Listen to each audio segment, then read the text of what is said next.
경배 153장입니다.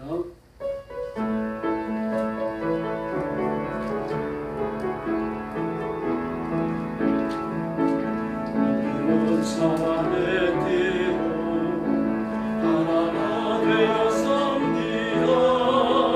하나님을 사랑하고 예수님의 사랑을 널리 전하세. 찬양하고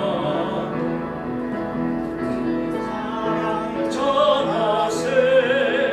모두 함께 예수님의 사랑을 세상에 널리 전하세. 모든 사람의 하나가 되어 섬기라. 하나님을 사랑하고 예수님의 사랑을 널리 전하세. 할렐루야. 157장 부르겠습니다.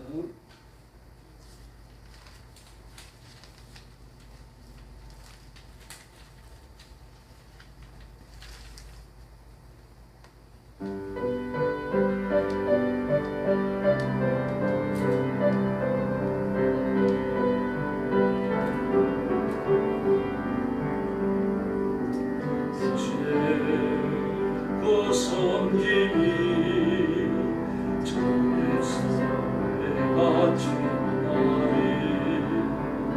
당신의 그 종손이 천국에서 해가 지는 날이 당신의 그 믿음이 천국에서 해가 지는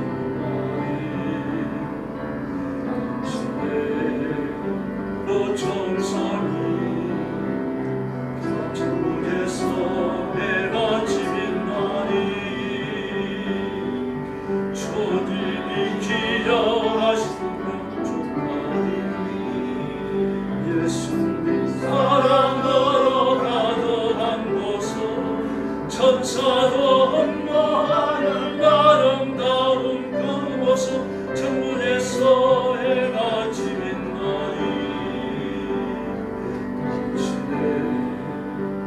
순전히 천국에서 해가 지는 날이 당신의 그 사랑이 천국에서 해가 지는 날이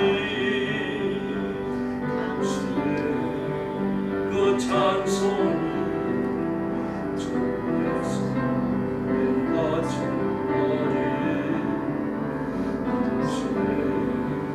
그 원심이 천국에서 해가 지는 날이 주님이 기여하시며 종날이 불타는 사명하러 가득한 곳은 천사도 흠모하는 아름다운 그곳은 천국에서 해가 지는 할렐루야. 정말 여러분은 천국에서 해처럼 빛날 줄로 믿습니다. 잘 읽어야 됩니다. 159장 부르겠습니다. 심령이 가난한 자는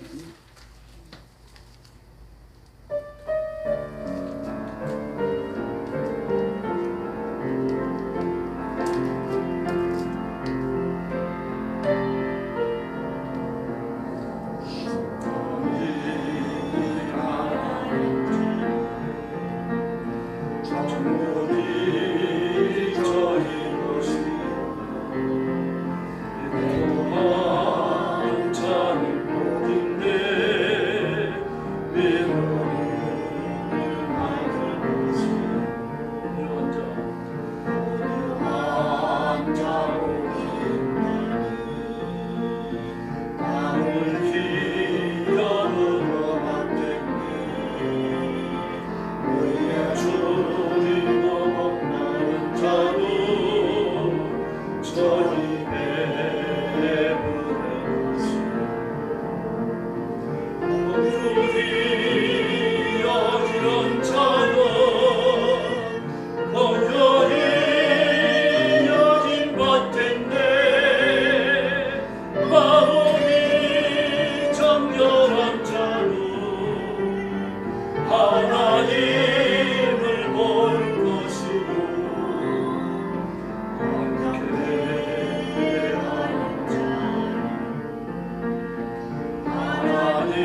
할렐루야. 519장 찬송가 부르겠습니다. 519장입니다.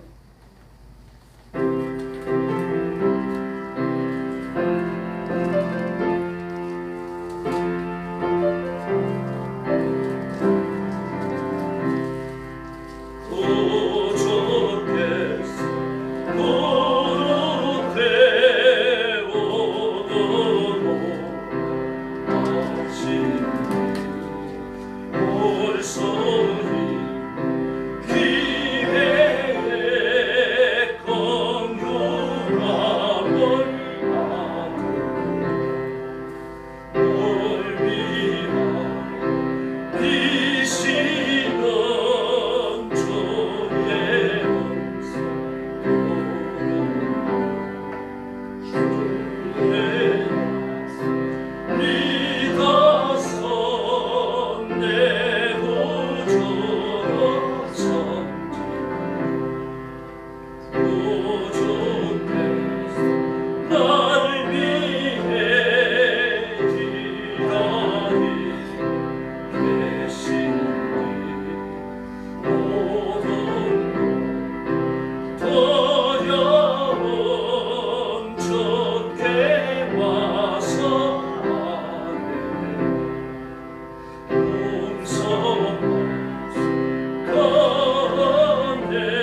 구원해 주신 것 감사하고 남은 생일을 온전한 제물로 주 앞에 드려 충성하도록 자신의 영성과 성결과 헌신을 위해서 뜨겁게 기도하시기 바랍니다. 오늘 밤 말씀 전하는 저를 위해서 기도해 주시고 또 말씀을 받는 여러분 자신들을 위해서 부르시기를 바랍니다.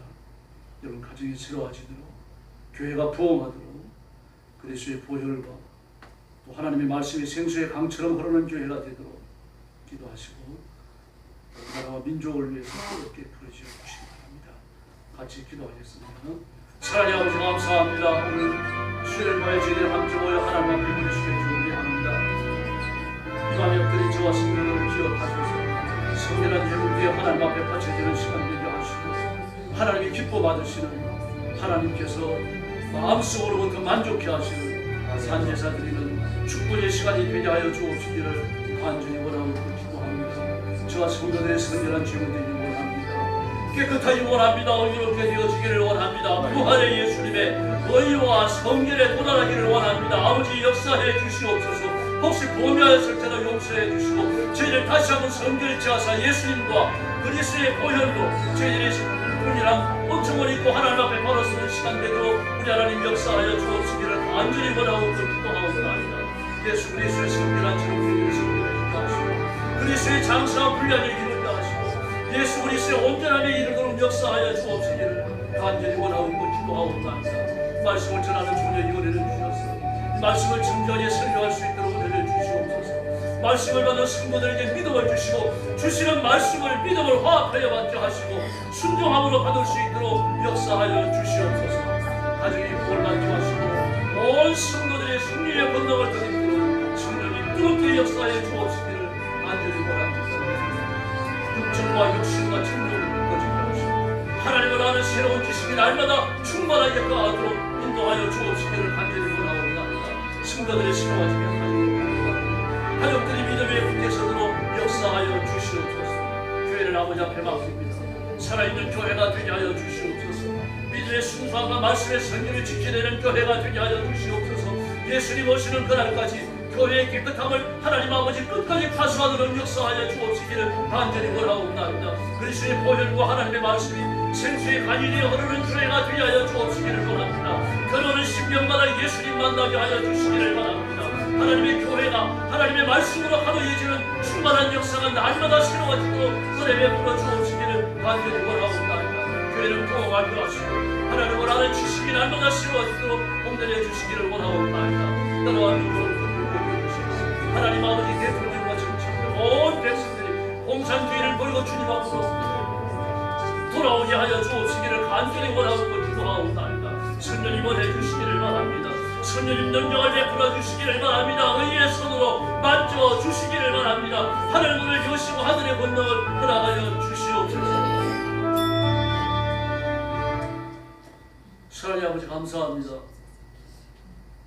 수요일 밤 늦은 시간에 저희들이 함께 모였습니다. 하루 일하고 피곤해지신 몸을 이끌고 나왔사오니 주의 성령께서 권능의 오른손으로 붙들어 주시고 심령마다 그 영혼마다 하나님의 은혜가 충만히 임하여 독수리 날개치는 새 힘으로 무장하고 위로부터 주시는 은혜로 충만해지는 귀한 시간이 되게 하여 주옵시기를 원하옵나이다. 말씀을 전하는 주님의 은혜를 주시고 이 말씀을 정직하게 설교하도록 복 주시며 말씀을 받는 성도들에게 믿음을 주셔서 이 말씀에 믿음을 화합하게 하여 주시옵소서. 자비로우신 아버지 우리 성도들 가정에 복을 주시고 교회에 복을 주셔서 부흥하며 번성하며 성결케 하여 주시옵기를 원합니다. 예수님 오시는 그날까지 말씀의 순수함을 끝까지 지켜내는 살아있는 교회가 되게 하여 주시옵소서. 오늘 밤에도 말씀을 나눕니다. 하늘 문을 여시고 복 내려 주시기를 원하옵고 예수님의 이름으로 간절히 기도 올리옵나이다. 아멘.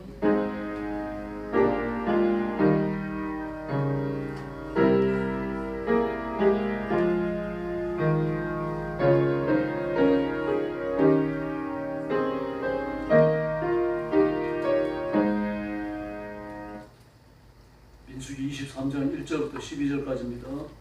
구약성경 235페이지입니다.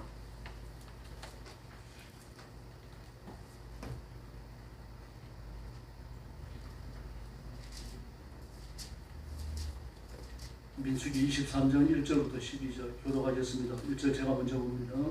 발람이 발락에게 이르되 나를 위하여 여기 제단 7을 쌓고 그의 수송아지 7마리와 수영 7마리를 준비하소서 하매 발람이 말대로 준비한 후에 발람과 발람이 제단에 수송아지와 순양을 드리니라.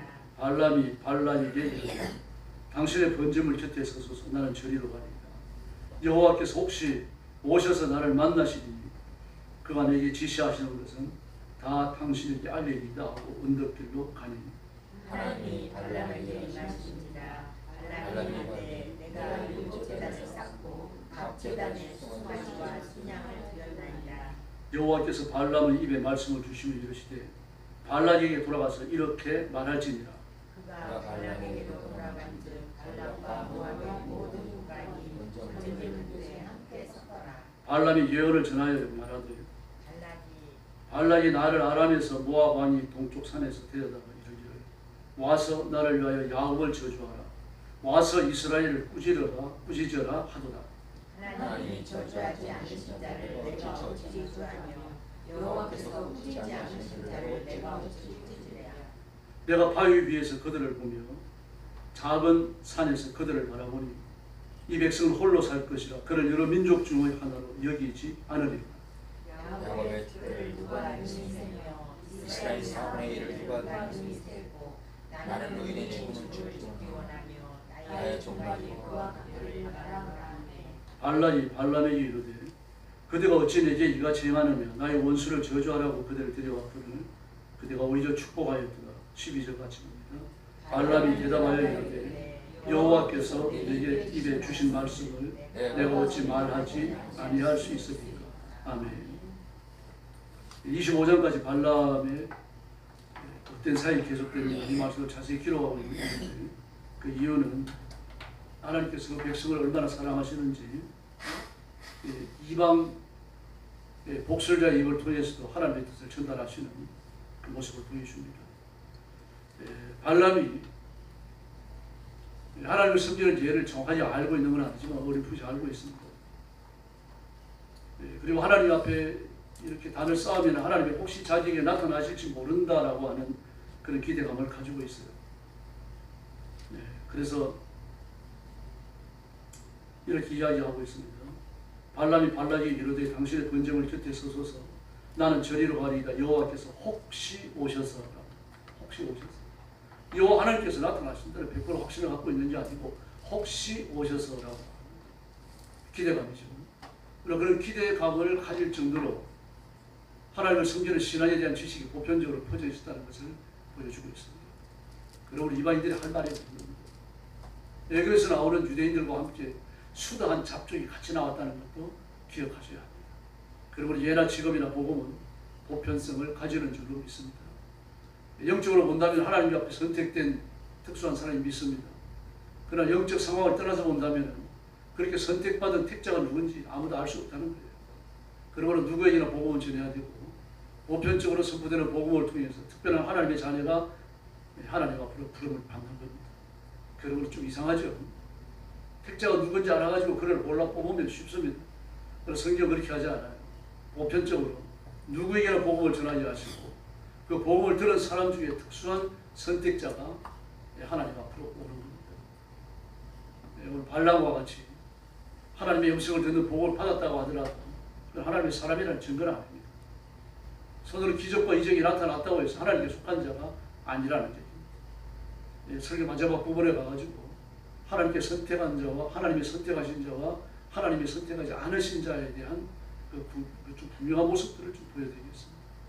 우리 사회는 우파 좌파 속에도 저는 우파 좌파라는 말을 굉장히 기뻐합니다. 감사합니다. 우파라는 말이 성경에 나와 있기 때문이에요. 지금 우리가 정치적으로 사용하는 말, 철학적으로 사용하는 말, 사회적으로 사용하는 우파라는 말이 성경적 우파라는 말과 일치한다는 것입니다. 신비롭죠. 다른 나라에 없습니다. 그래서 여기에 대해서 하나님께 속한 오른쪽의 사람들, 하나님께 속하지 않은 왼쪽의 사람들, 하나님께 속한 이스라엘 사람들, 하나님께 속하지 않은 발람과 그 나머지 사람들 구별해서 말씀드리겠습니다. 예. 그래서 발람이 이제 발락의 부름을 받고 와가지고는 제단 7을 쌓고 송아지 한 마리, 수송아지 한 마리와 순양 한 마리씩 그렇게 각 제단마다, 그러니까 7개의 단을 쌓고 각 제단마다 수송아지 한 마리와 순양 한 마리를 올리니까 큰 제단이 되는 거죠. 우리 큰 건 아닙니다. 왜 그렇습니까? 솔로몬은 1,000 번제를 드리잖아요. 1,000개의 번제단을 쌓았어요. 아사왕은요 7,700개의 단을 쌓았습니다. 양 7,000마리, 소 700마리를 가지고 전쟁에 이긴 것을 감사했어요. 7,700개의 단을 쌓았어요. 얼마나 장엄했겠습니까? 그에 비하면 이건 조력지연입니다. 아무것도 아닙니다. 뿐만 아닙니다. 이 단을 하나님 앞에 드린다고 하지만 사실은 하나님 앞에 드리는 것도 아닙니다. 왜 그렇습니까? 하나님께 속한 자가 아니에요. 하나님께 속한 자가 아니니까 그가 쌓는 어떤 제물이라도, 그가 드리는 어떤 기도라도 살아계신 하나님과는 관련이 없습니다. 그럼에도 불구하고 그 더러운 입을 통해서조차 하나님은 하나님의 뜻을 밝히십니다. 그 이유는요, 그 백성을 사랑하시기 때문에. 혹시 하나님께 속하지 않은 자들 중에서 이 일을 통해 가지고 하나님께 올 자가 있을지도 모릅니다. 우리는 그 시각에서 봐야 합니다. 네, 그리고 이걸 기억하셔야 됩니다. 이 하나님을 섬기는 제사법이라고 하는 게 하나님을 섬기는 이 독특한 형식은 아니라는 것을 아셔야 됩니다. 보편적 형식이었어요. 오늘 본문도 그렇잖아요. 발람이 단을 쌓고 단 위에다 수송아지 한 마리와 순양 한 마리를 올려놨어요. 하나님을 섬기는 그 제단의 예법과 거의 비슷하잖아요. 뭐 똑같지는 않습니다. 레위기서가 주어지기 전에 아브라함이 쌓았던 단, 야곱이 쌓았던 단, 이삭이 쌓았던 단, 다 이런 식의 돌로 쌓은 거예요. 그 위에 짐승을 올려놨는 거예요. 근데 제사도 마찬가지입니다. 제가 여러 번 반복해 말씀드렸습니다. 예기요. 사서 5전의 예기. 그 23편, 24편, 25편을 보면 제법, 제통에 대해서 말하는데 제사의 철학이 다 나와요. 그게 보면요, 초기의 사람들이 어떻게 제사를 지내는지 자세히 나옵니다. 뭐라고 말하는가 하면 붉은 송아지, 생독이라고 했습니다. 생독이라는 말 붉은 송아지거든요. 붉은 송아지를 태단에 들여서 신에게 제사 지냈다라고 말합니다. 또 붉은 송아지를 태질에 묻어서 땅을 파고 묻어가지고 하늘에 제사를 지냈다라고 말합니다. 땅을 파고 묻는 건 아닙니다. 우리 식은 아니죠. 그러나 그를 태단에 올려놓고 태웠다는 이야기예요. 이런 것들이 그저 보편적으로 세계에 유포되어져 있다는 것을 기억하셔야 됩니다. 그러므로 하나님께서 주신 제사의 기법들요, 또 그 안에 들어있는 중요한 제사의 내용들, 그게 유대인만의, 성경만의 독특한 것은 아니었다는 얘기입니다. 할례도 그렇잖아요. 할례도 유대인만 받은 게 아닙니다, 여러분. 많은 사람들이 할례를 행하고 있었어요. 세례도 마찬가지입니다. 예수님의 공동체가 세례를 받은 게 아니에요. 수많은 사람들이 세례를 받고 있었습니다. 그러나 그 당시 사용되어지던 그런 다양한 그 종교적 의식들을 채용해서 하나님의 진리를 전하는데 쓰셨던 거예요. 의미를 재해석하는 거죠. 교회를 에클레시아라고 그럽니다. 헬라어로요. 에클레시아라고 하는 말은요, 교회에만 적용되는 말은 아닙니다. 그동안에 전쟁을 굉장히 많이 했잖아요. 전쟁을 많이 했으니까 식민지 국가에서 젊은 사람들을 많이 뽑았어요. 뽑아서 전쟁에 데리고 나가서 그냥 그렇게 칼밥을 많이 써먹었습니다. 못된 짓을 많이 한 거죠. 수많은 식민지 청년들이 죽었어요. 근데 그 마을에 들어가가지고 그 전쟁할 만한 연령층의 사람들을 끌어모읍니다. 끌어모으면 그들을 동네 마당 넓은 곳에다 모아놔요. 그게 클레시아예요. 클레시아라는 말이 합쳐진 겁니다. 클레시아. 특별한 목적을 위해 가지고 뽑아낸 사람들을 한 곳에 모아놨다는 얘기입니다. 근데 그 초대교회 사도들은요, 에클레시아라는 말을 교회에 적용을 해버렸어요. 우리는 세상에 뽑아내서 하나님을 향하여 헌신된 구원받은 사람들이다. 그래서 우리가 에클레시아다. 영적으로 에클레시아다. 그렇게 했던 겁니다. 마찬가지입니다. 제사를 드리는 방법들, 할례나 저런 세례 여러 가지 그런 속성들, 이런 것들을 이방에서 사용되는 것들을 하나님 그대로 채용하십니다. 똑같이 채용하신 것은 아닙니다만 채용하셔서 하나님을 섬기는 데 쓰도록 하셨어요. 거듭나지 하신 거죠. 새로운 의미를 주시는 거죠. 그렇게 하는 겁니다. 그렇게 단을 쌓았어요. 단을 쌓아놓고는 이제 임금을 불렀어요. 당신은 여기 재물지대 계십시오. 다른 당신의 겁니다. 나는 저 옆에 가가지고 쓸 테니까 하나님이 혹시 내게 나타나셔서 이러시는 말씀이 있으면 당신이 말하겠습니다. 근데 진짜 하나님께서 임하셨어요.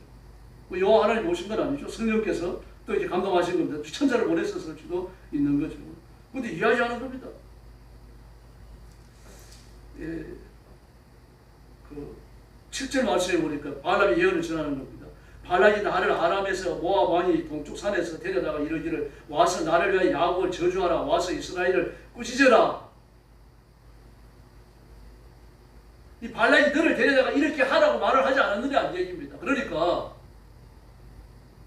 자기 둘이만 만나가지고 한 말을 하나면 알고 계시는 거 아니에요. 그러니까 발람이 어떻게 되겠습니까? 무릎 꿇을 수밖에 없는 거예요. 진짜 하나님이시구나. 알 수밖에 없는 거죠. 그러면서 뭐라 그럽니까? 저주하지 마라.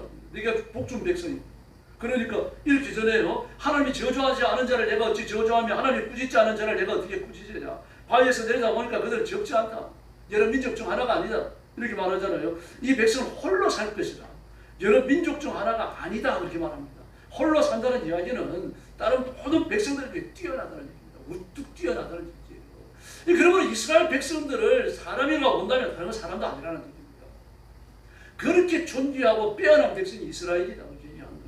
여러 민족 중 하나로 여기지 않으니라. 그러므로 다른 백성들과 다르다는 이야기죠. 아주 빼어나다는 이야기예요. 야곱의 티끌을 누가 더 이세계입니다. 야곱의 소유한 것들, 가지는 것들, 그 다스리는 나라가 엄청나게 넓을 거라는 얘기입니다. 그러면서 말합니다. 나는 의인 중에 죽고 싶다. 나는 이런 전능하신 하나님께 벌받아 죽고 싶지 않다는 얘기. 막 말을 여기까지 해버렸습니다. 야곱은 이스라엘 백성은 얼마나 백성 수가 많은지 4분의 1이라도 감히 보습니다. 그렇게 말하는 거예요. 너무 많아. 막 이런 걸 하니까 발람이 또 놀라는 겁니다. 발람이. 아니 너는 이 백성을 저주하러 데려왔는데 이게 어떻게 된 거냐. 두 번째 단에도 마찬가지예요. 똑같은 일이 벌어지죠. 세 번째 단을 배설하는 데까지가 오늘 본문의 내용입니다. 여러분 하나님 살아계시며 모든 우상을 없는 것처럼 대하십니다. 사실 존재하는 게 아닙니다.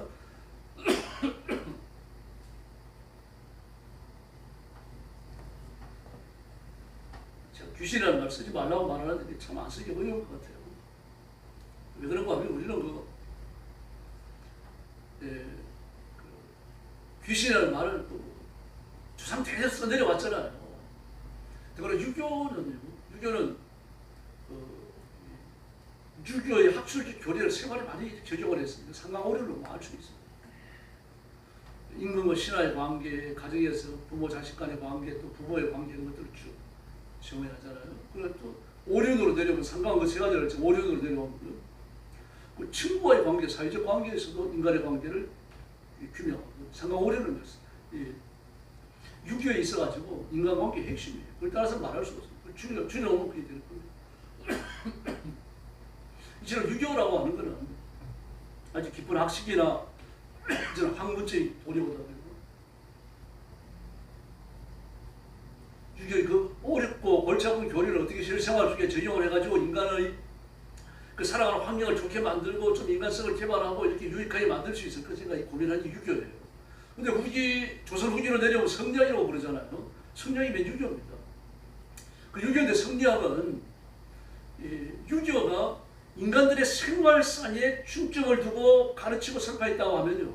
성리학은 철학적 도리에다 대고 핵심을 두는 거예요. 깊이 깨닫고 깊이 나누고 막 좁게 쳐다보고 막 이러는 겁니다. 그 성리학자들은 굉장히 골치 아파요. 그 사람들 진짜 학자들입니다. 그 유교를 숭상하는 유학자들은요. 그 학자이긴 합니다만 선생에 가까워요. 선생에 가깝지만 성리학을 하는 성리학자들은요. 그들 유학을 하는 유학자들입니다만 철학자에 가까워요. 그렇게 하는 약간은 다 달랐습니다. 근데 성리학으로 내려오게 되어지면은 유교가 이 불교 그리고 조선의 토속 종교 말입니다. 막 불타고 정치고 막 신이 내려오고 이런 무당 종교 말입니다. 이런 것들을 깊이 결합해버려요. 결합하면서 그런 사상도 받아들이면서 유교의 철학적인 논리들까지 가르쳐준 겁니다. 그 성리학으로 내려오면 희한하게 변해버립니다. 성경에 가르치기를 보면 그 율곡은 그렇게 말해요. 그 예기에 나오는 제사 제도를 변형시켜놓습니다. 어떻게 변형시키는가 하면은 율곡은 제사를 드릴 때 부모가, 돌아가신 부모죠. 세상 떠난 부모가 내 눈앞에 계신 것처럼 생각을 해라. 그분이 평소에 짓던 표정, 웃는 모습 이런 것들을 떠올리고 입으신 옷도 떠올리고 그분이 그분 살아계실 때의 모습을 하고 내 앞에 있다고 하는 것을 생각해라. 이걸 성경이라고 말합니다. 뭐 거룩하다고 해서 성경이 아니고 깨닫는다는 뜻이에요. 그렇게 깨달아지게 되면 부모가 내 앞에 있다는 것이 깨달아지면 실제로 부모의 권력이 내 손에 들어와서 내 안에서 내재화된다라고 말해요. 율법이 가르치는 그 제사의 핵심이 뭡니까? 부모의 권력을 씌우는 거예요. 귀신 씌우는 겁니다. 유교에 이런 건 없어요. 얘기에 가서 제사의 철학을 아무리 살펴봐도 이런 건 존재하지 않아요. 근데 율법이 왜 이런 걸 가르칩니까? 성경으로 내려오면 이미 이 땅에 그 토속적인 종교가 결합이 되어버리는 거예요. 그 성경에 보면 이런 것들도 나와요. 그 처녀가 죽으면은 그 첫날밤 하고 어찌는 거고 죽었기 때문에 원기가 되어져서 세상을 떠든다. 그러니까 영혼 결혼을 시켜줘라. 영혼 결혼을 시켜줘라. 이 성경이 나와요, 여러분. 이게 유교가 이런 거 가르칠 수가 없잖아요. 이렇게 변질이 된다니까요. 그래도 뭐라고 하는가? 여자의 속옷을 네 번에 내놓고 사내들이 지나다니 이 총각 드려야 됩니다. 총각들이 지나다니면서 밝게 해라 그럽니다. 어떤 성적 감정을 여기서 풀어주라는 얘기죠. 그래야 이 좀 홀령도 성경해갖고 이 극락오라는 거 이렇게 말해도 이런 게 한둘이 아니에요, 여러분. 그 성경으로 내려오면 그 유교를 철학적으로 깊이 보는 부분도 있지만 이 토속 종교가 너무 결합되어져 갖고 이게 도대체 유교인지 무당 종교인지 모르는 그런 부분들도 많아져. 그럼 우리 기독교는 어떻습니까? 하나님의 말씀이 얼마나 잘 보존되어져 왔는지 모릅니다.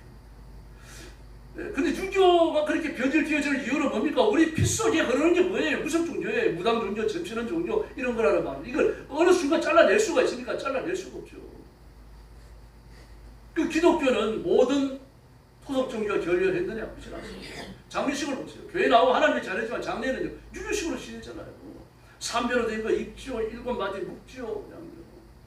절대 그래 지내지 말아요. 그 유교식 장례예요. 그리고 요즘은 좀 안 그렇지만 옛날에는 막 장례식에 많이 밝혔잖아요. 밤이 돼 밤새도록요. 막 술 마시고 와트 치고 막 그랬잖아요. 왜 그랬습니까? 전부 음기를 다스리라고 그렇게 한 거예요. 밤이 되어지고 어둠이 찾아오고 음기가 강하면요. 그 죽은 사람이 홀령이 돼갖고 살아나가지고 산 사람을 괴롭힐 수 있다는 얘기입니다. 그 음기를 다스리려고 밤을 대낮까지 밝혔던 거예요. 유교식 장례입니다. 기독교에 그런 게 어디 있습니까? 삼배옷을 왜 입힙니까? 그것도 마찬가지 아닙니까? 삼배옷도. 삼배옷은 여름에 만드는 옷이에요. 여름에 입는 옷입니다. 다시 말해서 천 자체가 양기를 충만한 거예요. 음기를 다스리기 위해 가지고 삼배옷을 입히는 거예요. 일곱 마디 묵죠. 그것도 마찬가지입니다. 음기를 다스리기 위해서 일곱 마디를 묵는 거예요. 철저히 유교식입니다. 앞으로 절대로 유교적으로 장례 지내지 말아요.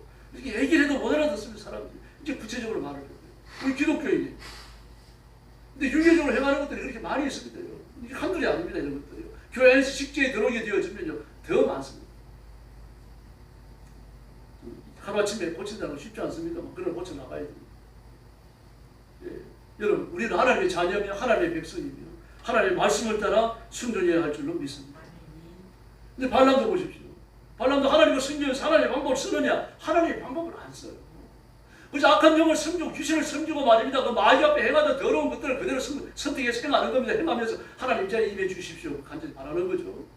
여러분, 지성이면 감천이니까 정성껏 해라. 이게 맞는 말입니다만 틀린 말이기도 해요. 왜 그렇습니까? 우리가 하나님 앞에 온 믿음을 다해갖고 예배를 드리면 정성껏 예배를 드리게 됩니다. 그러나 그건요, 정성껏 지성이면 감천이기 때문에 하는 게 아니잖아요. 온 믿음을 쏟아가지고 하나님 앞에 10년까지 바치는 헌신을 들여다보니까 정성이 하나님 앞에 드려지게 되는 거죠. 단순히 정성을 통해 가지고 하나님의 마음을 움직이려고 하는 건 잘못됐단 말입니다. 그건 유교예요. 정성이 믿음보다 앞서는 거죠. 그러니까 믿음으로 온 힘을 다해 사면요, 정성은 따라오는 거예요. 그래서 아벨은 믿음으로 제사를 드렸음에라고 말하잖아요. 아벨은 믿음으로 제사를 드리다 보니까 제물 하나 고르는 거, 제사 방법 전부 다 정성껏 하잖아요. 하나님이 어떤 분이신지 알고 하나님 앞에 내가 어떤 일을 이뤘는지 아니까 온 시민을 쏟아가지고 예물을 준비한단 말입니다. 1년 된 순녀. 정성껏 준비해가지고 기름으로 하나님 앞에 바치죠. 근데 가인은 어떻습니까? 그게 없어요. 되는 대로 뽑아가지고 하나님 앞에 갖다 바칩니다. 그러니까 그 다시 말해서 하나님 앞에 예배를 드려야 되겠는데 아깝단 말입니다. 그래서 되는 대로 하는 거예요. 정성이 없는 겁니다. 그러니까요. 여기는 정성이 문제가 아니죠. 믿음이죠. 믿음과 정성이 짝을 이루는 거예요. 정성만 존재하면요. 인간의 노력을 앞세우는 겁니다. 유교적 신앙. 믿음으로 행하고 믿음으로 인정받고 믿음으로 승리하는 줄로 믿습니다. 그렇게 정성껏 하는 거죠. 저도 해봤습니다만 저 영어도 해보시고 한때 막 대한민국이 주일날 되면 헌금다리라고 난리였어요. 왜 그랬습니까? 부흥사들이 다니면서 하도 헌금다리라는 얘기를 해갖고요. 헌금 하나를 맞추면 안 된다 그래요. 그건 맞습니다.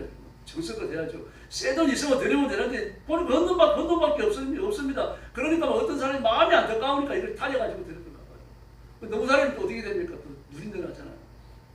처음부터 왜 이런 일이 벌어집니까? 하나님 앞에 정성껏 온 믿음을 다해서 하려다 보니까 그런 정성이 사용되는 거죠. 단순히 정성만 갖고 나온다면요. 그 우상 숭배가 다른 겁니다. 이렇게 우리는 좀 미묘한 부분들이 있다는 것을 주의하셔야 됩니다. 하나님 우리 아버지이시며 우리 창조자이시고 우리 살고 죽는 것을 한 손에 쥐고 계시는 줄을 믿습니다.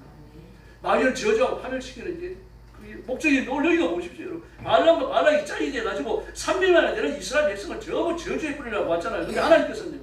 그 교만하게 짝이 없는 그 이방 선지자, 이방인입니다. 그 발람은요. 하나님의 선지자가 아니에요.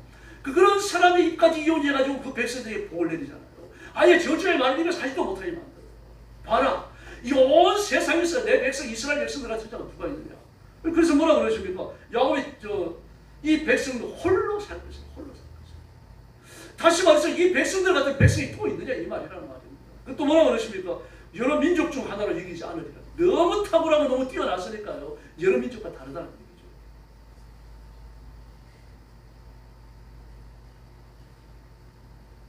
이걸 누가 말합니까? 발람이 저주하라고 되죠. 발람이 이걸 통해 가지고 일을 하는 겁니다. 지금. 우리 하나님 앞에 그런 존재예요. 하나님 우리를 기뻐하시고 우리를 심히 소중히 여기시고 복 주시는 줄로 믿습니다. 그래서 우리가 의인입니다. 따라하시기 바랍니다. 나는 의인입니다. 나는 의인이에요. 의인입니다. 깨끗한 사람, 성결한 사람, 올바른 사람이라는 얘기죠. 다시 말해서 의인이기 때문에 이 땅의 원리로 사는 사람이 아니에요. 하나님의 원리, 천국의 원리, 영적인 원리로 사는 거죠. 이 세계가 아니고 다른 시계가 또 있잖아요. 하나님의 나라가 있잖아요. 세상의 헌법이 아니라 하나님의 말씀의 법을 따른다는 이야기입니다. 내게 명령을 내리는 것은 이 땅의 법이 아니고 하나님의 법으로 명령을 내리시는 하나님이 계신다는 이야기예요. 이 사람이 의인이에요.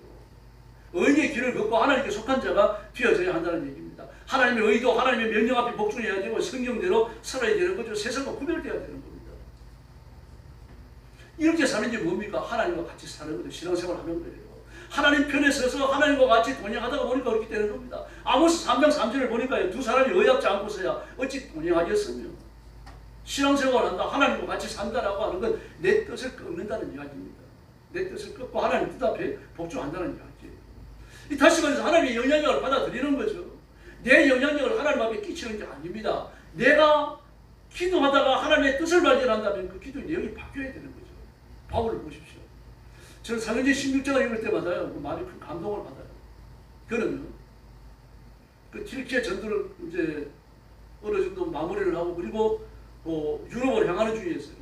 튀르키예하고 튀르키예에서 그 육로가 있습니다. 뭐 지도를 보면 좁게 되어 있는데 몇십 킬로 됩니다. 그 육로를 건너가니까 불가리아예요. 불가리아는 그리스부터 이제 유럽에 시작되잖아요. 그 튀르키예에서 그 불가리아를 향하여 가는 그 육로가 있습니다. 그 육로 한 중간점에 가면은 그 튀르키예 중요한 도시가 있습니다. 이스탄불이 있습니다. 이스탄불은 막 세계적인 도시 아닙니까? 그 이스탄불에서 불가리아 쪽으로 유럽 쪽으로 조금만 더 가면 그게 무시하는 도시 이름이에요. 지역 이름이에요. 그 지역 전체를 무시라고 부릅니다. 오른쪽에 럭케고요. 아래쪽에 지중해예요. 이렇게 되어 있습니다. 지중해 북쪽인데 손바닥만한 또 해협이 또 하나 있습니다. 그렇게 되어 있습니다. 근데 무시아까지 갔어요. 지금요. 그 무시아에서 어디로 가려고 그랬습니까? 아시아로 가려고 그랬잖아요.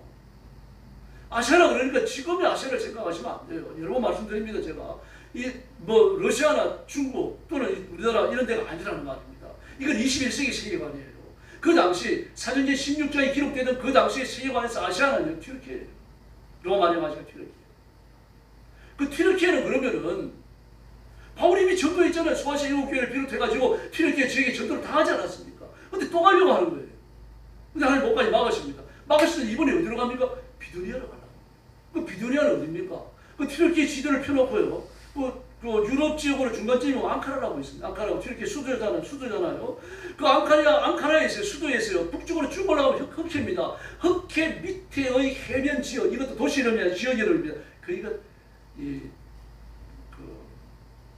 어디입니까?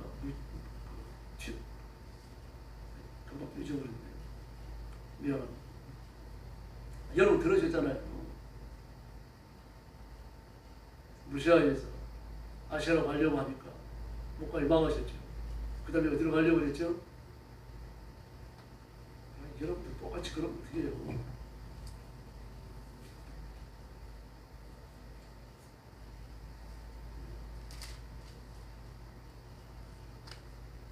비두니아로 가고자 했죠.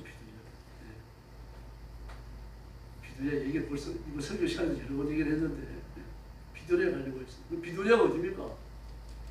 튀르키예 북쪽이에요. 북쪽. 앙카라에서 흑해 쪽으로 쭉 올라가면 그게 비두니아예요. 그 지역 자체가. 그러면 이미 남쪽은 전도했잖아요. 근데 이제는 튀르키예 북쪽을 전도하려고 하고 있다는 얘기입니다. 그럼 바울의 목적이 뭐예요? 튀르키예 복음하려고. 튀르키예 복음. 왜 그럼 튀르키예를 복음하려고 합니까? 그런 의도가 있어. 그 뜻이 있는 겁니다. 그 다음에 바울은 그 목까지 막으니까 이제 유럽으로 가잖아요. 유럽으로 가지고 나중에 스바라까지 간단 말이에요. 다시 말해서 그 당시에 튀르키예를 복음화하고 스바라까지 쭉 올라가면서 복음화한다고 하면요. 세계 전도를 세계 선교 다 끝내는 거예요. 바울의 야망이 뭡니까? 세계 선교입니다. 그래서 그는 그렇게 튀르키예를 복음화하려고 했던 것이고요. 스바라까지 가면서도 스바라로 바로 갑니까? 아닙니다. 여러 도시를 거쳐가지고 와요. 거쳐가지고 가면서 그 당시 유럽을 복음화한다고 생각을 하는 겁니다. 바울이 꿈꾸는 건 세계 선교였어요. 근데 하나님 그걸 막으십니다. 가지 마라. 아시아 가지 마라. 비두니아 가지 마라. 막으셨어요. 아니 하나님 저 세계 선교하려고 하는데요. 딴 곳까지 가라 그러셨잖아요. 그래서 거기 피워왔습니까? 안 그렇습니다. 바로 발길을 돌려버립니다. 바로 발길을 돌려갖고 이 마게도냐 사람이 오라고 손짓을 하니까 마게도냐 수도 이 데살로니가를 바로 가려고 하다가 어디로 갑니까? 빌립보로 들어가잖아요. 빌립보 전도에서 교회를 설립하고 그리고 데살로니가로 가잖아요. 여러분 생명을 바치는 중요한 일이라고 하더라도 하나님의 뜻 앞에서 우리의 고집을 꺾어야 할 줄로 믿습니다. 이 은혜입니다. 우리 하나님을 보시고 하나님의 뜻을 따라 살고 하나님 앞에 복종하고 하나님 앞에 순종해야 되기 때문입니다. 잠언 13장 20절을 보니까요. 지혜로운 자와 동행하면 지혜를 얻고 미련한 자를 사귀면 해를 받느니라. 할렐루야. 여러분들이 일어나지 않기를 바랍니다. 이 지혜로운 자와 살면 그 지혜로워진다는 얘기입니다. 욕쟁이를 몇 번 만나면 욕을 배우고 자기도 모르게 배우고 시간에 듣기만 하는데 욕을 배우고 듣기만 하는데 욕을 배우는 건 당연한 겁니다. 듣는 대로 말하니까. 정부의 체계가 이렇게 되어 있습니다. 잠언 22장 24절을 보니까요. 노를 품는 자와 사귀지 말며 울분한 자를 동행하지 말라라고 말합니다. 왜 그렇습니까? 그 노가 나한테 튀입니다. 결국 문제는 하나님의 은혜입니다. 하나님의 은혜를 임하면 우리 하나님의 기적을 입게 될 줄로 믿습니다. 은혜가 임하면요. 그 모든 걸 다 이겨낼 수가 있다는 얘기입니다. 왜 그렇습니까? 하나님의 은혜가 임한다라고 하는 건 내 힘으로 세상을 사는 게 아니라는 이야기입니다. 보세요. 발람과 발락은 한 팀을 이루고 있잖아요. 한 팀을 이루고 있어요. 그러나 하나님과는 한 팀이 절대로 될 수 없습니다. 하나님께 속한 자가 못 된다는 얘기입니다. 그럼 발락이 주는 걸 받는 거 아닙니까? 발락이 주는 돈을 받고 발락이 주는 높은 자리를 받고 발락이 주는 사회적인 지위를 얻고 그리고 모압 땅까지 가가지고 떵떵거리며 살잖아요. 그 돈과 권력을 가지고 말입니다. 좀 몇 년 후에 그가 그 뭐지 떨어질 줄 상상이나 있겠습니까? 상상도 못하죠. 이건 인간의 지혜를 받아들일 수 있는 사건이 아닙니다. 인간의 지혜를 이해할 수 없으니까. 여기서 이단과 진보 시간이 가장 많이 나오는 겁니다. 하나님의 말씀을 연구하고 따르고 의지하는 목회자들조차도 인간의 지혜를 따라갑니다. 우리가 구원받고 하나님의 자녀가 되고 죄를 용서받고 의인이 되는 것은 하나님의 은혜의 결과인 줄로 믿습니다. 이렇게 구원받았다면 우리의 삶도 하나님의 은혜를 따라가야 할 줄로 믿습니다. 하나님 편에 서 있어야 된다는 이야기예요.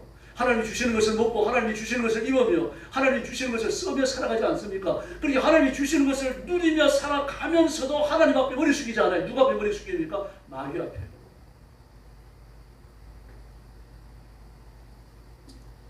이렇게 사는 걸 이단이라고 생각을 해요.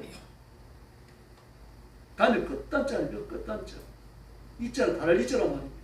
그 끝이 하나님으로 끝나는 게 아니고 다른 걸로 끝나면 전부 이단이에요. 사람으로 끝나고 돈으로 끝나고 정치로 끝나고 이런 게 이단이라는 말이에요.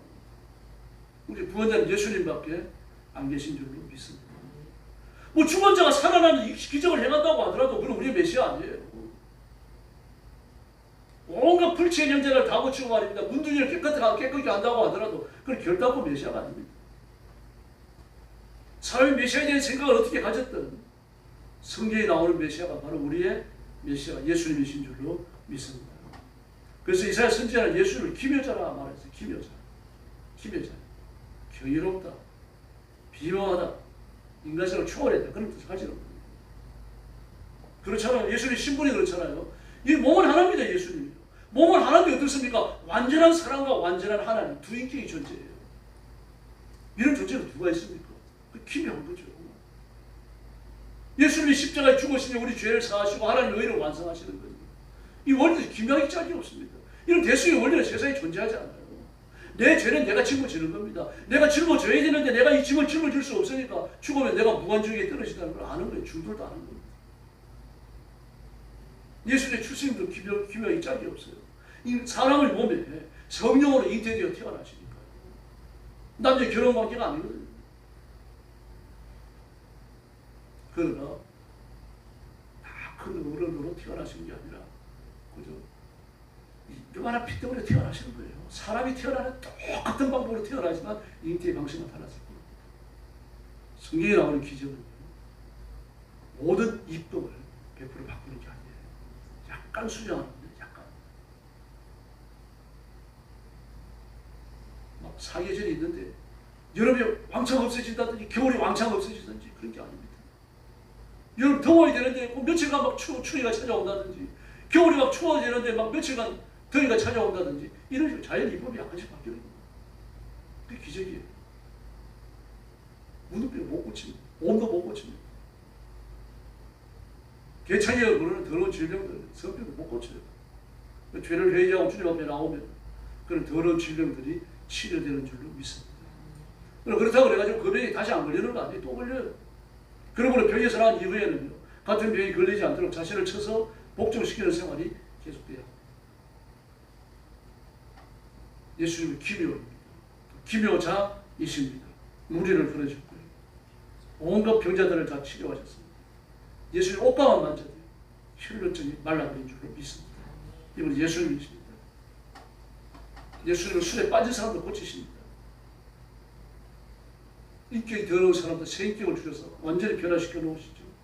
예수님 만나면 그렇게 변하는 겁니다. 미국의 대통령을 지내던 조지 부시 그런 알코올 중독자의 마약 중독자입니다. 남침내교 교회입니다. 그가 대통령이 될 꿈을 갖고 나서 하나님 앞에 엎드려 기도합니다. 하나님, 제가 알코올 중독, 마약 중독자인데 그 집안이 명문가예요. 이거는 sek선적인 영국에서 그 자녀를 갖고 있던 집안 와가지고 미국에 성공했잖아요. 영국에서 잘 살았는데 미국 와서 더 잘 사는 겁니다. 예수 믿는다는 사실을 비추어 볼 때 이게 부끄러웠어요. 거듭났던 겁니다, 사람이. 부끄러우니까 하나님 은혜를 구합니다. 뭐 알코올 중독에 있고 뭐 마약 중독에 빠졌는데 박사에게 무슨 소용이 있습니까? 다 대통령이 되면 무슨 소용이 있겠어요? 이 절망감이 부딪힙니다. 그리고 나서 하나님 앞에 진작에 기도해요. 하나님 저를 치료해 주십시오. 새 인격을 주십시오. 제가 알코올이고 마약이고 주님 대신에 따라오고 전려도 다 끊어버리겠습니다. 그리고 나서 예수님을 만나고 완전히 변화받는 줄을 믿습니다. 주님 치료해 주십시오. 주님께 오는 자를 절대로 내어 쫓지 않으신다는 얘기입니다. 근본부터 뒤집어 버리십니다. 사도행전 4장 12절에 보니까요. 다른 이름으로 구원을 얻을 수 없나니 천하 온 인간에게 구원받을 또 다른 이름을 주신 지 없다라고 말합니다. 여러분, 이 사람이 누굽니까? 의인입니다. 의인, 의롭다, 깨끗하다, 하나님께 속했다. 우리가 예수님이 하신 말씀대로 예수 믿고 죄를 벗어버리면 자유케 되는 줄로 믿습니다. 의인이 누굽니까? 자유로우신 사람이에요. 진리가 너를 자유케 하리니 너희가 자유하리라 라고 말합니다. 그들은 누굽니까? 의인. 의를 영어로 말하면 뭡니까? 라이트. 알라이제티, 라이트. 라이트도 빛이란 말이죠. 저는 이 라이트라는 말, 영어, 히브리어 헬라에서 영어의 라이트, 이런 말씀들이 쭉 나열되면서 저는 참 신비로운 생각을 하셨어요. 아, 이제 좌파 우파의 논쟁이 끝났구나. 저기 교회 삼을 하려고 하는데, 못해 몇 년째 못하고 있어요. 오해를 불러일으키고 설교 듣고 교회 안 나오고 그럴까봐요. 이제 한번 하긴 해야 되는데 지금. 그래서 라이트라고 하는 말, 이게 의미입니다, 여러분. 우파라고 하죠. 우파가 영어로 라이트거든요.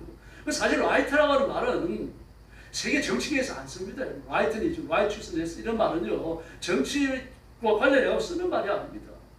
우리 사회주의, 민주주의라는 말을 쓰죠. 공산주의라는 말을 쓰든지, 공산주의보다 사회주의를 많이 씁니다. 민주주의를 써요. 근데 우리나라만큼은 좌파 우파라고 써요. 제가 이 사실을 발견하고 나서 막 속으로 박수를 쳤어요. 쾌재를 불렀어요. 성경에 나오잖아요. 끝났다 이제. 끝났잖아요. 우리가 예수님께 속한 우리가 바로 우파인 줄로 믿습니다. 이 철학에서 라이트라고 하면요, 주도적인 올바름을 말해요. 주도적인 의. 다시 말해서 온 세상 사람들이 다 아니라고 하더라도 내가 발견한 철학적 진리에 따라 내가 올바르다면 그게 올바르다는 거죠. 그런 거 올바름이라고 하는 거 고집이냐? 고집이 아닙니다, 여러분. 이론과 논리를 갖추는 올바름이 되는 거죠. 과거의 역사적 정통성을 가지고 있는 올바름이야 하는 거죠. 만약에 전통성과 정통성을 잃어버리는 올바름은 그건 잘못된 거예요. 전통과 정통 두 가지를 가지고 있어요. 전통이라고 하는 건 뭡니까? 과거에 이 원리를 주장하는 사람이 지금까지 계속 있었다는 얘기입니다. 다음에 정통이라고 하는 얘기는 그 원리가 지금까지 한 번도 바뀌어진 적이 없다는 이야기입니다. 하나님 말씀도 마찬가지입니다. 전통성과 정통성을 가져야 됩니다. 바울 사도로부터 여러 사도들을 통해가지고 오거스틴이 연결되고 오거스틴의 연결고리들은 그 성경 해석들은 다시 종교개혁자들에게 연결되고 종교개혁자들에게 성경 조례는요 다시 오늘날의 복음주의자들에게 연결됩니다. 이게 전통이에요. 이게 정통입니다. 그런데 어느 누가 나타나가지고 여러분들이 이런 설교 처음 들을 겁니다. 기독교 3000년 역사에 이런 설교를 한 사람이 없습니다. 저만이 깨달은 겁니다. 그 사람 이상이에요. 하나님의 말씀을 과거에 어느 누구에도 말씀하시고 가르치시고 그런 적이 없는데 그 사람한테 지금 처음으로 말씀하십니다. 이 하나님이 아니죠. 악한 영이죠. 철학도 마찬가지입니다. 철학의 논리에 대해서 전통성과 정통성을 가져야 돼요. 이것이 옳다라고 생각되면 세상 다 부인하도록 밀고 나가라는 얘기입니다. 이마누엘 칸트가 가르친 말입니다. 이걸 도덕적 의무다 그랬습니다. 정치적 의미도 마찬가지입니다. 정치적 의미에서 라이트 우파라고 하는 건요. 개인의 공산주의와 다양한 속박으로부터 개인의 자유를 지키는 것이죠. 개인의 자유. 공산주의는 재산을 누가 가져갑니까? 말 그대로 국가가 가져가요. 국가가 가져가서 공유화해버립니다. 사회주의는 개인의 재산을 사회가 가져가버립니다. 그 사회가 가져가는 것과 국가가 가져가는 것과 뭐가 다릅니까? 다르죠. 사회는 뚜렷한 단체가 없잖아요. 그러나 국가라고 하는 분명한 단체가 있습니다. 그 사회주의는 전체주의로 가지만 공산주의는 반드시 전체주의입니다. 국가가 모든 것들이 분리해요. 그리고 모든 백성들은 나라를 위해서 봉사해야 됩니다. 근데 민주주의는 어떤 겁니까? 우파는 민주주의거든요. 개인의 자유를 보호해야 되는 겁니다. 국가가 개인이 고통을 겪을 때 국가에 돈을 들여가지고 개인을 보호해 줘야 돼요. 이제 우파예요. 이제 라이트니스. 이게 빛입니다. 예수님이요. 우리 한 사람 한 사람을 위해서 십자가에 죽으신 줄로 믿습니다. 우리 모든 사람들이 예수를 위해서 죽는 게 아니라는 말입니다. 공산주의는 그거예요. 모든 기독교인들이 모든 성도들이 그저 한 사람을 위해서 예수님 하나를 위해서 헌신하고 봉사하고 죽는 건 이건 기독교의 원리는 그게 아니죠. 예수님께서 자신의 온 몸과 온 생명 모든 걸 다 들여가지고 하나님의 영광의 자리까지 포기하시면서 이 땅에 오셔갖고 나 하나를 구원하신 거 아닙니까? 그리고 우리는 죄에서 자유함을 얻었고 그리고 의인이 된 거죠. 의인이 된 거죠. 우파에게 속한 자가 된 거죠. 사회적 관점에서요. 우파에 속했다라고 하는 우리가 의인으로 살아간다, 하나님의 자녀로 살아간다라고 하는 건요. 사람들이 인격을 존중해 주는 걸 말해요. 키 작은 사람은 작은 사람대로, 좀 말이 험하면 험한 사람대로, 또 예의가 바르면 예의 바른 사람대로 그 사람을 그 자세를 다 이렇게 존중해 주는 겁니다. 그 좌파는 어떻습니까? 전부 다 하나를 만드는 겁니다. 하나를. 막 스타벅스 말하면 안 돼요. 막 누구 말하면 안 됩니다. 누구 욕하면 안 됩니다. 노무현 노자만 꺼내도 안 됩니다. 그 이번에 보니까 뭐 무슨 뭐 그 말했다가 노자 썼다 그래가지고 반 노무현, 이 세상에 무슨 이런 게 있습니까, 여러분? 야구하는 애들이 서버가자 그랬다 그래가지고 그걸 가지고 말 이런 난리를 지겨놓는 게 말이 됩니까? 대통령부터 나서갖고 말입니다. 온갖 정치인들과 어른들이요. 이게 좌파예요, 이게요. 모든 백성들을 말입니다. 자기 이념 안에 억지로 굴러시켜놓고 그게 한 우겨 넣어갖고 말입니다. 해결하던 인간을 만들어내는 거예요. 우파는 이걸 반대하는 거예요. 거기에서 자유로워지는 겁니다. 진리가 너희를 자유케 하리라고 말했잖아요. 기독교인들은 굴복을 바치는 데가 예수님 한 번밖에 없어요. 대통령 앞에 굴복하지 않아요. 나라의 헌법 앞에 굴복하지 않습니다. 우리가 굴복하고 얼굴을 땅에 절하는 거예요. 예수님 한 분이신 줄로 믿습니다. 그리고 여러분, 사회적인 약자는 좌파 사람들이 결코 돌아볼 수가 없습니다. 왜 그렇습니까? 사회적인 약자조차 획일화된 약자가 되어야 되기 때문에. 우리는 어떻습니까? 사회적인 약자는 약자 그대로 받는 거죠. 예수님께서 뭐라고 그러셨어요? 보세요. 누가 말 못하는 자를 만들었느냐? 누가 못 듣는 자를 만들었느냐? 그렇게 말씀하십니다. 모든 자녀에는 하나님의 뜻입니다. 그리고 자녀를 놀려서도 안 되고요. 폄하해서도 안 됩니다. 그대로 존중하고 우리와 똑같은 사람으로 함께 인생을 살아가야 할 줄로 믿습니다. 근데 오늘 이 발람을 보십시오. 발람 목적이 어디에 있습니까? 어디에 있습니까? 발람의 목적은 이스라엘을 저주하는 것도 아니죠. 수단입니다. 진짜가 목적입니다. 발람이 약속한 돈입니다, 여러분. 발람이 약속한 돈이고 정치가 권력에 높은 자리 차지하는 거예요. 그걸 가지고 자기가 누리는 거예요. 다시 말해서 이 땅 위에서 육신적으로 잘 먹고 잘 살고 말입니다. 높은 자리 차지해가지고 다른 사람을 짓누르고 억누르는 거예요. 나 혼자 잘 되는 것. 이게 발람의 목적이에요. 하나님의 목적은 어떻습니까? 이스라엘 백성 전체를 잘 살게 하는 겁니다. 발람은 자기 혼자 잘 되기 위해 가지고 이스라엘 백성 300만을 저주 아래 썰어 넣어버립니다. 자기만 잘 되면 돼요. 시진핑이 그렇죠. 김일성이, 김정은이 그렇죠. 다 그렇습니다. 여러분. 푸틴도 마찬가지예요. 여러분. 자기까지 헌신과 희생의 제도에 갈아 넣어서 온 백성을 잘 살지 않습니다. 이게 바로 예수님의 생각이고 그리고 우파의 생각이라는 말입니다. 여러분, 우파는 성경적 용어입니다. 분명히 기억하셔야 돼요. 의인이 라이트입니다. 죄는 그건 죄인입니다. 그건 오른쪽에 속한 사람이 아니에요. 하나님께 속한 하나님 우편이죠. 하나님 우편에 누가 계십니까? 예수님이 계셔요. 하나님 왼편이 없으셔요. 그리고 하나님 우편에만 있어야 되는 겁니다. 저와 여러분은 하나님 우편에 있는 줄로 믿습니다. 그런데 좌편을 만들어가지고 자신들을 이 좌파다 그렇게 말했어요. 좌파다 그러면요. 오른쪽에 있던 사람들이 왼쪽으로 건너간 거 아닙니까? 하나님 나라에 있던 사람들이 하나님 나라에 빠져나와서 건너간 거예요. 하나님께 속한 사람이 아니에요. 하나님 등지고 떠나가 버린 사람이죠. 창세기 3장을 기억하세요. 하나님께서 아담과 하와를 쫓아내시고 나서 생명나무를 어디에 두십니까? 에덴 동편에 두셨어요. 동편이요. 하나님 오른편입니다. 여기 라이트예요. 오른쪽에 두셨어요. 그러니까 아담은 어디 쫓겨난 거예요? 서쪽으로 쫓겨난 거예요? 왼쪽으로 쫓겨났어요? 왼쪽은 어떤 쪽입니까? 하나님이 없는 곳이고 죽음이고 저주고 사만이죠. 파멸밖에 없습니다. 가가지고 생명나무에 같이 가서 생명을 얻어야 하나님 같이 사는데 그 생명을 얻을 길이 없지 않습니까? 그게 좌파의 운명이에요, 여러분. 우파는 의인이며 깨끗한 사람이에요. 하나님께 속했으며 생명을 얻은 분인 줄로 믿습니다. 그 진정한 우파는 그리스도인이에요. 우파다 좌파다 사실은 이런 말 쓸 것도 없어요. 민주주의자가 있고 공산주의자가 있을 뿐입니다. 그냥 민주주의가 아니죠. 자유민주주의입니다. 좌파들, 공산주의자의 특징은 뭡니까? 모든 사람을 끌어올려매갖고 나 혼자만 잘 되면 됩니다. 가족들 전부 내 발 아래 두고 모든 걸 내 발 아래 두고 나만 잘 되면 됩니다.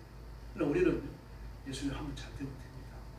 예수님의 영광을 받으시면 되고 영광을 받으시고 만족하시고 충만한 은혜를 가지실 때 그 은혜를 저와 여러분들에게 나누어 주실 줄로 믿습니다. 그게 우리가 바라보는 거예요. 우리의 목적은 예수님께 있습니다. 좌파의 목적은요, 인간이 있습니다. 그냥 인간이 아니죠. 자기한테 있습니다. 자기 야망을 위해서 백성들을 철저하게 짓밟는 그 대통령도 보시오. 좌파 대통령. 백성들 잘 되는 거 아무런 생각 없어요. 자기만 잘 되면 돼요. 여러분 기억하시기 바랍니다. 우리 하나님의 백성이며 주에서 구원받은 의인입니다. 의인은 righteousness 이렇게 된 사람, 깨끗하게 된 사람, 오른쪽에 있는 사람, 하나님 우편에 있는 사람이라는 얘기입니다. 하나님 좌편은 존재하지 않아요. 그 다음에 지워집니다. 그리고 구원받은 자의 의로, 구원받은 자의 성결함, 구원받은 자의 성질을 가지고 하나님 앞에 영광 돌리는 존귀한 일꾼들이 되기를 예수님의 이름으로 축원합니다. 기도하겠습니다. 자비하신 아버지 감사합니다. 우리가 바로 하나님의 백성이 하나님 오른편에 있는 자들이 하나님의 은혜를 입고 하나님의 복을 입고 하나님의 승리케 하시는 하나님의 사람인 것을 깨닫고 자랑스럽게 여기며 하나님만 섬기는 저희들이 되게 하여 주옵소서. 하나님께 속하지 못한 사람들, 왼쪽에 있으며 오른쪽에서 멀어져 간 사람들, 이 사람들을 불쌍하게 생각하고 이 사람들 가슴에 품고 기도할 줄 아는 넓은 마음을 갖게 하여 주시옵소서. 대통령과 정치인들이 공산주의를 하고자 하는 더러운 생각 계획을 다 포기하고 주님께로 돌아와서 주님의 오른편에 서는 우리 백성들이 되게 하여 주시옵소서. 온 성도들을 주님 앞에 맡깁니다. 하나님의 가슴에 품으시고 복내려 주시고 하나님의 신령한 은혜와 능력과 권능으로 충만케 하여 주시옵소서. 예수님의 이름으로 간절히 기도 올리옵나이다. 아멘.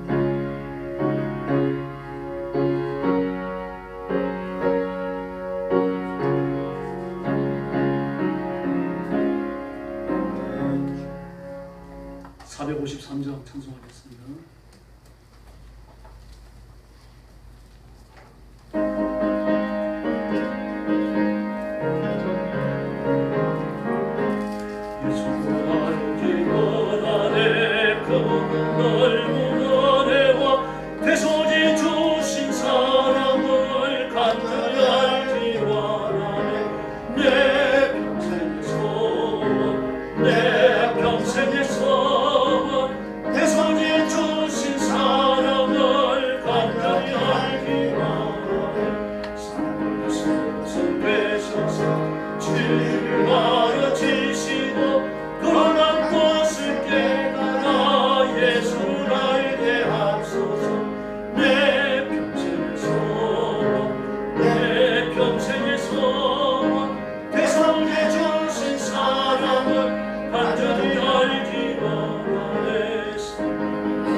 나라와 민족을 위해서 기도해 주시고요.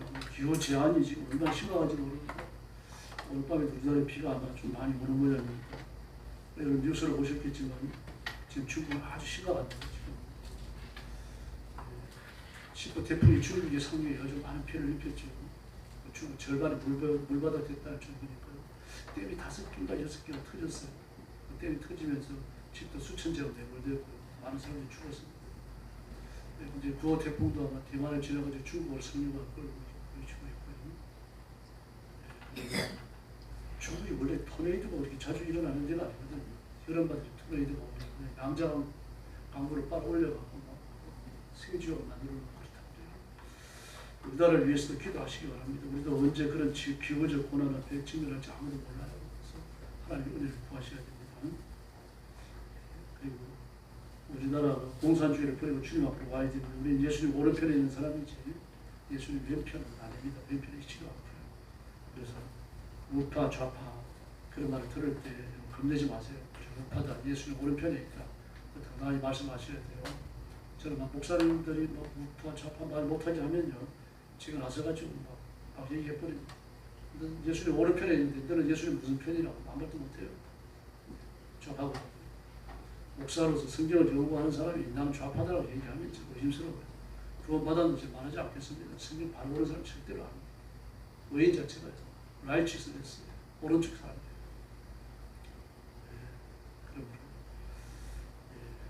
난 우파다 오른쪽에 속했다 예수님 오른편이다 조금 부끄러워해서 안 돼요. 그게 복음이기 때문에. 근데 그 말을 할 때 좀 조심하셔야 됩니다. 싸울 각오가 되어 있으면 저는 싸울 각오를 하고 얘기해요. 목사님들. 어떤 사람들 지금 굉장히 미워합니다. 잘 설교를 하면 되려나 목사가. 그 사람 하루 말에 꼭 있어요. 얼마나 교회는 스펙트럼이 많은데 스펙트럼이 많기 많아요. 무지개나 스펙트럼이 많아갖고 빨리로 접하는 거죠. 우리 스펙트럼 예수님밖에 더 있어요. 예수님은 통하면 되는 거죠. 그 얘기도 해버립니다. 제가요. 예수님 오른편이다. 너 왼편이냐? 너 스펙트럼이 몇 개냐? 나 하나밖에 없다. 예수님이다. 막 온바탕이 하죠. 하지만 할 말이 없어요. 그 사람들은. 저 성경적으로 말하니까요. 여러분들이 자기 신앙에 대해서 정치의 관념에 대해서 똑바로 하셔야 돼요. 기도하셔야 되고요. 옆에 계신 분들하고 인사 나눠주시기 바랍니다.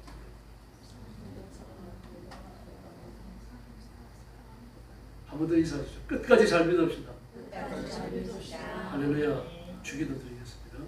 하늘에 계신 우리 아버지, 아버지의 이름을 거룩하게 하시며 아버지의 나라가 오게 하시며 아버지의 뜻이 하늘에서와 같이 땅에서도 이루어지게 하소서. 오늘 우리에게 일용할 양식을 주시고 우리가 우리에게 잘못한 사람을 용서하여 준 것 같이 우리 죄를 용서하여 주시고 우리를 시험에 빠지지 않게 하시고 악에서 구하소서. 나라와 권능과 영원히 아버지의 것입니다. 아멘.